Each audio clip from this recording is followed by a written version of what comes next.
बिस्मिल्लाहिर्रहमानिर्रहीम। अस्सलाम वालेकुम गाइस।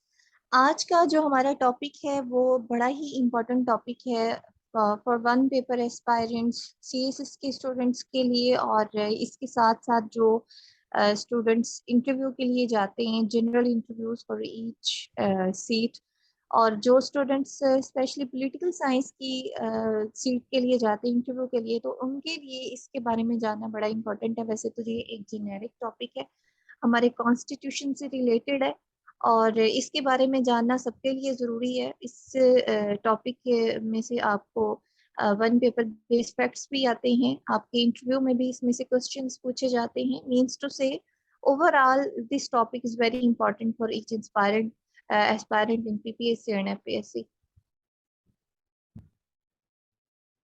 और उसके अलावा जी एक चीज़ मैं आपको और बता दूं कि इसके अंदर से एक तो आपने फैक्ट्स को अच्छे तरीके से क्लियर करना है, और दूसरा आपने ये करना है कि इसके अंदर से आपने इंटरव्यू के रेलिवेंट जितने क्वेश्चंस आपके बन सकते हैं, आपने वो इसके इसमें से क्लियर करने अपने इसमें से अपने कॉन्सेप्ट्स को क्लियर करना है। ठीक है, तो हम स्टार्ट करते हैं टॉपिक। और हमारा जो टॉपिक है आज का वो है 18 amendment in the constitution of Pakistan 1973 का कॉन्स्टिट्यूशन है। और उसमें जो 8th अमेंडमेंट है उसमें हमें कौन सी चीज़ें बताई गई हैं, उसके मेन एरियाज क्या क्या हैं, उस अमेंडमेंट का मकसद क्या था, और उसके इम्पैक्ट्स क्या हुए।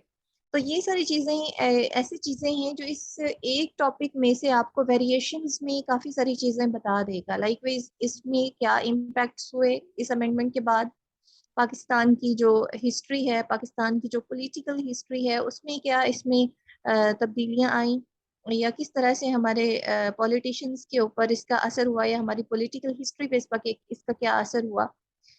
उसके बाद इसके इसकी रीजंस क्या थी, इसको क्यों अडॉप्ट किया गया था कॉन्स्टिट्यूशन में, और इसको किसने अडॉप्ट किया था। तो ये सारे क्वेश्चंस वो क्वेश्चंस हैं, और ये कब अडॉप्ट की गई, ठीक है, फिर उसको इनकाउंटर कैसे किया गया। ये वो क्वेश्चंस हैं जो आपके पेपर के लिए भी इम्पोर्टेंट हैं, आपके रिटर्न के लिए भी, और आपके इंटरव्यूज के लिए भी बहुत ज़्यादा इम्पोर्टेंट है।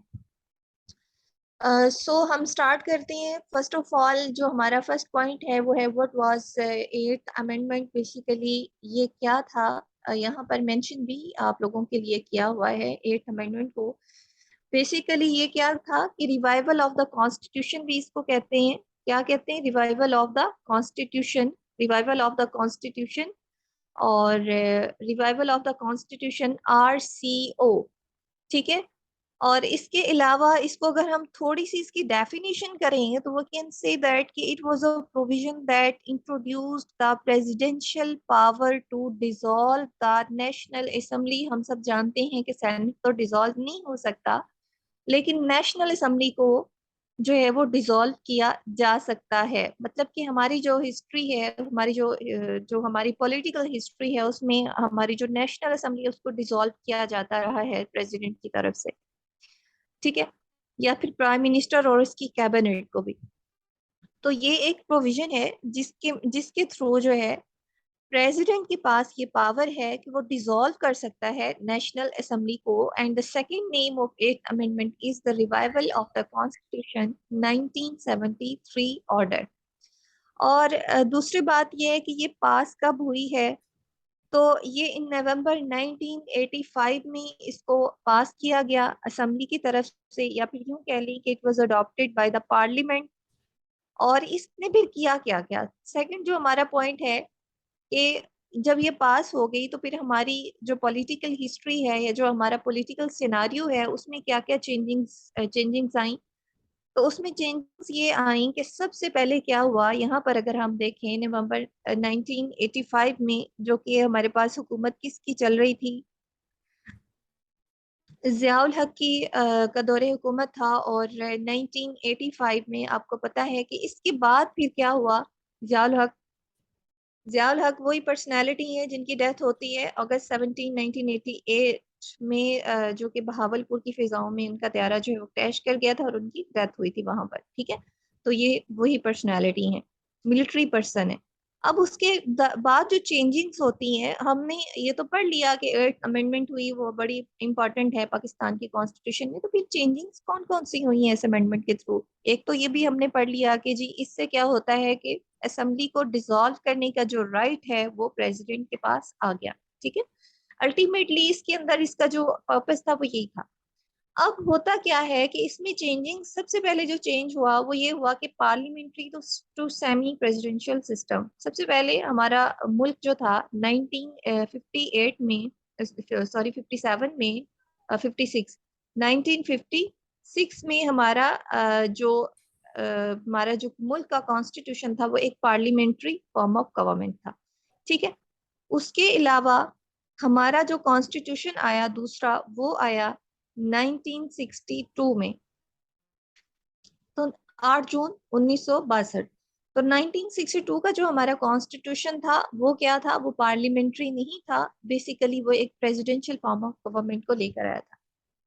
उसके बाद हमारा जो तीसरा कॉन्स्टिट्यूशन आया वो 1973 में आया, और ये वही कॉन्स्टिट्यूशन है जिसके थ्रू सेनेट को भी इंट्रोड्यूस करवाया गया था। और ये हमारा जो कॉन्स्टिट्यूशन है इसमें यूनिकैमरल लेजिस्लेचर थी, इसमें भी यूनिकैमरल लेजिस्लेचर थी।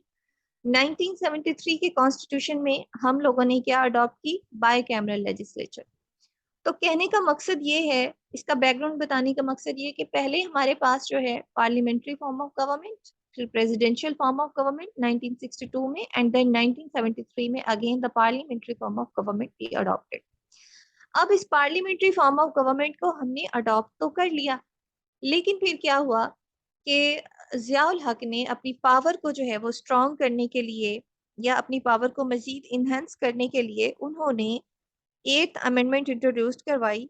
और उसमें उन्होंने क्या इंट्रोड्यूस करवाया, 58(2)B। तो इससे चेंजिंग्स क्या हुई, पार्लियामेंट्री टू सेमी प्रेसिडेंशियल हो गया। ठीक है, यानी प्रेसिडेंट के पास इख्तियारात ज्यादा हो गए। सेमी प्रेसिडेंशियल को जो है वो मिक्स कॉन्स्टिट्यूशन भी कहते हैं। उसके बाद दूसरा ये इम्पोर्टेंट काम ये हुआ कि एक तो ज़ियाउल हक की इस्लामाइजेशन के बारे में भी इंशाल्लाह एक लेक्चर रखते हैं, तो उसके ऊपर भी उन्होंने बहुत ज़्यादा काम किया। उन्होंने मसाजिद बनवाई, उन्होंने जो है नमाज के औकात मुकर्रर किए।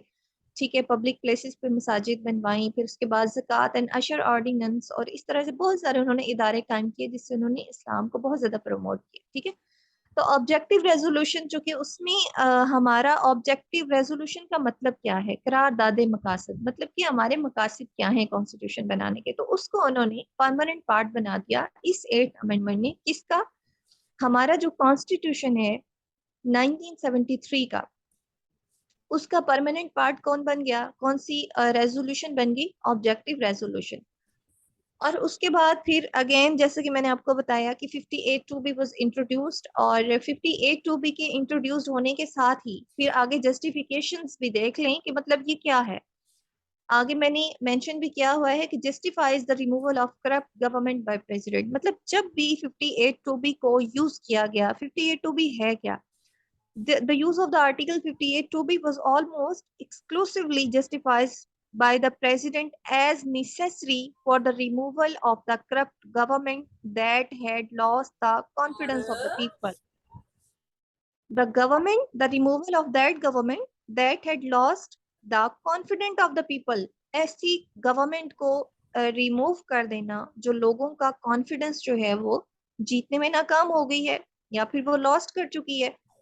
58(2)B के थ्रू ये एक ऐसा आर्टिकल था कि प्रेसिडेंट जो था वो क्या कर सकता था, ऐसी गवर्नमेंट को इस इल्जाम में, करप्शन के इल्जाम में, नेपोटिज्म के इल्जाम में, नेपोटिज्म के इल्जाम में, मैं इसलिए कह रही हूँ कि जब बेनजीर की हुकूमत को डिसॉल्व किया गया तो फिर नेपोटिज्म के इल्जाम में डिसॉल्व किया गया कि इन्होंने अपनी अकरबा परवरी पर बहुत ज्यादा जोर दिया है, इन्होंने मेरिट पे काम नहीं किया, इन्होंने सिलेक्शंस मेरिट पे नहीं की।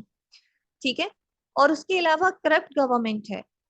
तो इन चीजों को मद्देनजर रखते हुए प्रेसिडेंट के पास ये इख्तियार है कि वो जो प्राइम मिनिस्टर है उसको और उसकी कैबिनेट को वो रिमूव कर सकता है।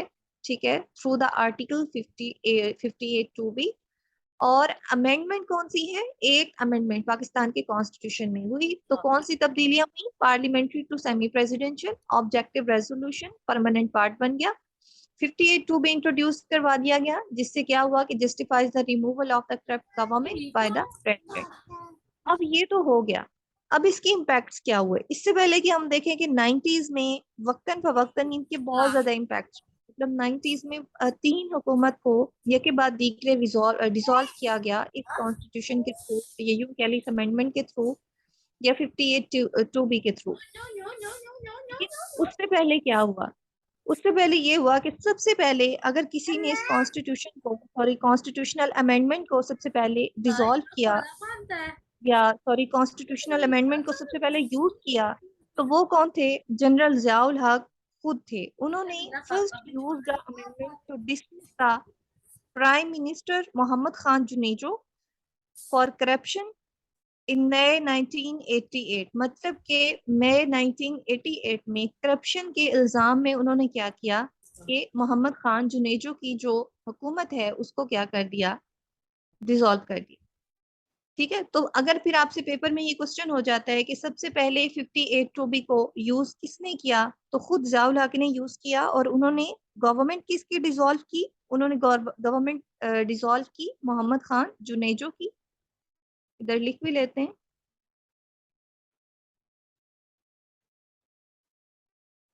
ठीक है जी। और कब इन्होंने डिसॉल्व की? मई 1988 में। ठीक है, बेसिकली ये रीजन ये बनी थी कि Junejo and Zia had clashes over the Ojhri camp incident when Junejo called for a parliamentary committee. तो उन्होंने कहा था कि ओजरी कैंप का जो रीजंस थी उसके लिए मोहम्मद खान जुनेजो चाहते थे कि उसके लिए जो बेसिकली एक कमेटी बनाई जाए, उसके ऊपर उनके क्लैशेस बने और इनको जुनेजो साहब जो है वो पसंद नहीं आए, तो उन्होंने फिर उसको, उसकी हुकूमत को डिसॉल्व कर दिया 1988 में। So first of all, 58(2)(b was used by Ziaul Haq by himself in May 1988 against the government of Mohammad Khan Junejo। ठीक है, और ये इसमें तब्दीलियां हुई और सबसे पहले यूज उन्होंने खुद किया। अब ये देखते हैं कि इस जो अमेंडमेंट है या ये जो आर्टिकल है 58(2)(b, इसके इम्पैक्ट्स क्या हुए मजीद। मतलब पहले तो पहला इम्पैक्ट ये हुआ कि उन्होंने खुद ही गवर्नमेंट को डिसॉल्व कर दिया। अब मजीद इसके इम्पैक्ट क्या होते हैं वो देख लेते हैं। 90s में इसके बहुत ज़्यादा इम्पैक्ट्स हुए, मीन्स टू से 90s में इसको बहुत ज़्यादा यूज़ किया गया और बहुत सारी जो गवर्नमेंट्स हैं वो डिसॉल्व हुई इसके थ्रू। तो सबसे पहले जिस गवर्नमेंट को डिसॉल्व किया गया 90s में, वो गवर्नमेंट थी बेनजीर भुट्टो की। जैसे कि आपको सामने लिखा नजर भी आ रहा है, बेनजीर भुट्टो साहबा की गवर्नमेंट को डिसॉल्व किया गया सबसे पहले। और प्रेसिडेंट कौन है? Ghulam Ishaq Khan. First of all 90s में, यानी कि फर्स्ट ऑफ ऑल का अगर आपसे पेपर में क्वेश्चन हो जाता है या आपसे इंटरव्यू में पूछा जाता है तो आपने जियाउल हक का ही बताना है। लेकिन 90s में अगर आपसे जनरली पूछा जाता है कि इसके इम्पैक्ट्स क्या हुए, या फिर इस तरह से ये आउटलाइन बनाने का मकसद ही ये था कि इंटरव्यू में इसी तरह से आपसे क्वेश्चन होते हैं कि इसका इम्पैक्ट क्या था 58(2)(b का, पाकिस्तान की पॉलिटिकल हिस्ट्री में क्या इम्पैक्ट रहा है। ठीक है, ये बेसिकली था क्या 58(2)(b, और इससे हमारे कॉन्स्टिट्यूशन पे क्या तब्दीलियां आई। ठीक है, और उसके बाद हमारी कौन कौन सी गवर्नमेंट या हमारी पॉलिटिकल सिनारियो किस तरह से चेंज हुआ। तो 1990s की अगर हम बात करें तो prime minister Benazir by president Ghulam Shah Khan. ठीक है, कब कब इसको इन्वॉक किया गया? 1990s में फर्स्ट यूज बाय जियाउल हक हिमसेल्फ। सेकंड इसका यूज हुआ 1993 में। 1993 में इसका यूज होता है। ठीक है, स्पॉट लगा रही हूँ 1993 में। और इसको यूज कौन करते हैं? प्रेसिडेंट गुलाम इशाक खान। अगेन इसके खिलाफ यूज करते हैं प्राइम मिनिस्टर नवाज शरीफ के खिलाफ। उसके बाद 1996 में इसका यूज हुआ। 1996 में फारूक लुगारी जो हैं, जो कि पार्टी पर्सन थे बेनजीर भुट्टो की हुकूमत को भी इन्होंने खुद ही जो है वो डिसॉल्व कर दिया, इवन के ये इनके ही अपने पर्सन थे। लेकिन जो है इन्होंने बेनजीर की जो हुकूमत है उसको गिराया 58(2)(b के थ्रू 1996 में। ठीक है, उसके बाद इसको इनकाउंटर किया गया। मतलब कि विच अमेंडमेंट इनकाउंटर्ड 8th अमेंडमेंट। अब 8th अमेंडमेंट तो आ गई, जो पार्लियामेंट्री फॉर्म ऑफ गवर्नमेंट है उसके लिए खतरा थी, क्योंकि जब भी कोई प्राइम मिनिस्टर किसी प्रेसिडेंट को पसंद ना आता या किसी बात पे क्लैश होते, तो कोई भी करप्शन के, इवन के करप्शन के भी केसेस थे बेनजीर पे। ठीक है, उनको नेपोटिज्म पे जैसे मैंने बताया, और करप्शन के केसेस की वजह से बार बार जो हमारे प्राइम मिनिस्टर्स जो हैं वो डिसॉल्व हुई, उनकी असम्बलीज तो इन्हीं केसेस की वजह से डिसॉल्व हुई।